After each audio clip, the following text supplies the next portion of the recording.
আসসালামু আলাইকুম। সবাই কেমন আছেন? আশা করি ভালোই আছেন।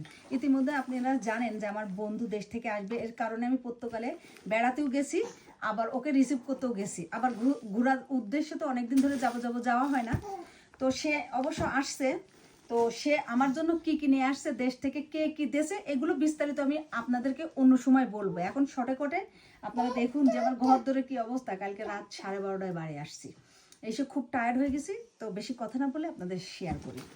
প্রথমে আমি এই যে সর্ষের তেল নিয়ে আসছি 5 লিটার। তারপরে এই যে ঘি নিয়ে আসছি, এতে কিন্তু ঘি পরে খুলে আপনাদেরকে দেখাবো।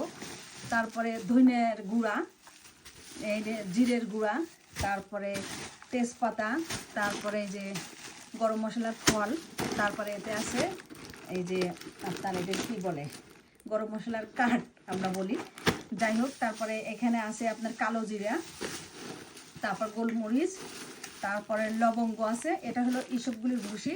আর একটা সবচেয়ে বড় কথা কি জানেন, এই জায়গায় কাঁটা চামচগুলো অনেক বড় বড়, তো অনেক সময় ছোট ছোট পিরিসে বাটিতে দিলে পড়ে যায়। তো আমি কিছু কাঁটা চামচ নিয়ে আসছি ছোট ছোট, এগুলো দেশেরগুলো, এগুলো অনেক ভালো। পরে আমি হলুদের গুঁড়াও নিয়ে আসছি। তারপরে নিয়ে আসছে এটা মরিচের গুঁড়া। এগুলো আমরা বাড়ি থেকে মিলে গিয়ে করে নিয়ে আসছি, কারণ এই যে ধনের গুঁড়া এগুলো বাজারে কিনলেও তো ভালো হয় না। আমরা 5 কেজি 4 কেজি করে কিনে মিলের থেকে কুটাই করে নিয়ে আসছি। সবচেয়ে বড় কথা, আমি একটা কড়াই নিয়ে আসছি মাটির। তো এতে আবার রান্না করে খাওয়া যায়, এই জন্যই নিয়ে আসছে। আমার অনেক আছে, আপনারা জানেনই, তো সেগুলো রান্না করে খাওয়া যায় না। আর সবচেয়ে বড় কথা হলো যে আমি একটা শখের জগ নিয়ে আসছি। আমার জগটা ভেঙে গেছে, আমি খুবই খুবই কষ্ট পেয়েছি।